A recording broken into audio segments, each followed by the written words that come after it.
What's going on, fans? This your boy MB. Welcome to Mike Bree TV 2. In today's video, I got a special one. Got a special one for you. It's a movie review, and this is the movie review for Warfare. Now, I seen this movie last night. I could have did the movie review fresh out of the theater, but it was late. It was late. So I'm doing it for you the following day, the next day. And let me tell you something, guys. This is for sure an experience. Essentially, what you have here is a Black Hawk Down situation, but with tanks. And let me tell you something. This army unit is trapped in a secluded area. It takes place in one location, and this is just based on a long point in time, a long memory. Basically, that's what the whole movie is. And I'm gonna tell you there's a couple things that I like. I like the sound design. The sound design is basically on par with Civil War. There might have been some points where it was even louder. And I'm not gonna lie. At one point, I even jumped at a certain scene. So the sound design was amazing. The gunfire, very rare, very realistic, very tense. Like you can get a sense of the moment when they arrive in that location and they're just waiting. They're just waiting for anything to happen. At some point, anything can happen, and I was tensed up the whole way. The whole way. They did a great job with that. The actors did a great job with that.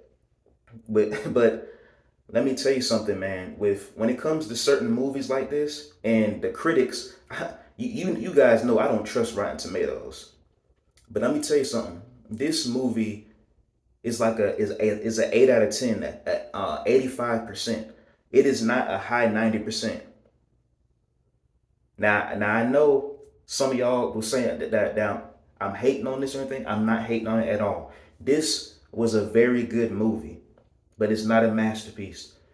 And this is an unpopular opinion because a lot of people, they don't like Civil War because based on the plot of killing the president of the United States, a corrupted president of the United States. They don't like that he got killed at the end.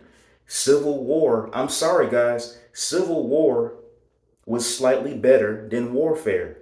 And it was done by Alex Garland, and I know somebody else was partnered with him in writing Warfare, and they did a great job of conveying that storyline. But at the same time, as far as the plot goes, all it was one long memory.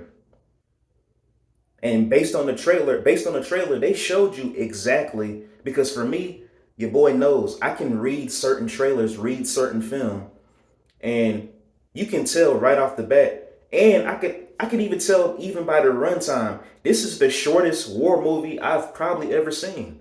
Very short. So based off the runtime I seen on Fandango and the point that they were trying to get across, I was like, oh, this movie about to be short. They're just focusing on a memory of one guy, and I love the tribute at the end. It was very wholesome. And I know some people, they didn't want to be on camera. They didn't want to show their picture or whatever. And that's cool. That's fine. But usually with those type of movies, those movies tend to be a little bit longer.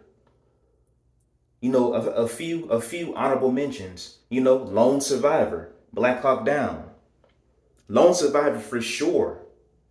Dunkirk, even though all those are the British soldiers. Any type of war movie you could think of with those type of movies, Dunkirk. With Dunkirk, it was all about survival. So even with that, you barely seen the enemy. You barely saw the enemy. They were just trying to escape. And guess what? It conveyed that. They did a great job with that. But what the point I'm trying to make is, with that, I didn't get a sense of feel of. It needed a little bit more. I needed a little bit more time on Warfare, man. It needed a slightly better runtime. It needed to be a bit longer, the substance. Even though I understand they tried to tell a story based off of a memory of some sort, and maybe that's not enough. I wasn't really feeling it as far as what they tried to convey in certain parts. But for the most part, it doesn't ruin the movie for me. Like I said, I tensed up one time. I jumped one time. And for those of you that know that big ass bomb, whoo, boy, I tell you. But the thing about it is, it's not enough for me to say that it's a masterpiece. It's a 94% that they're saying. Some critics line their ass off. They saying that because hey, they and look, I understand, hey, they feel that they're war veterans. They've been in the military before. They if they understand, that's fine.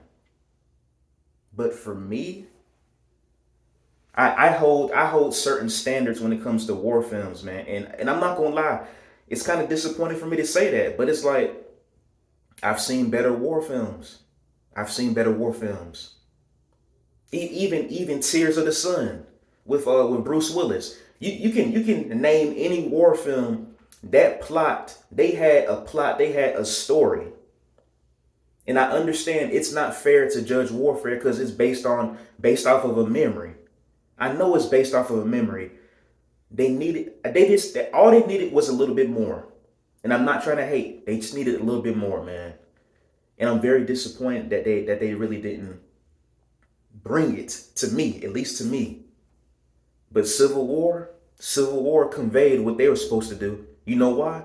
Because I can read film. They conveyed very well what message they were trying to get across, and I'm with it. And I love the movie for that. I wanted to see the movie a second time.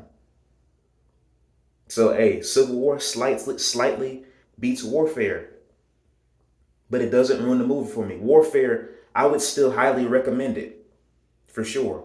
And people are gonna see it anyway, regardless, because this is about Iraq back in '06. You know what I mean? But anyway, guys, give me your opinions down below. How did you guys feel about the movie, man? This your boy MB. Thank you for watching Mike Bree TV 2. I'ma always stay the same. And I'm out.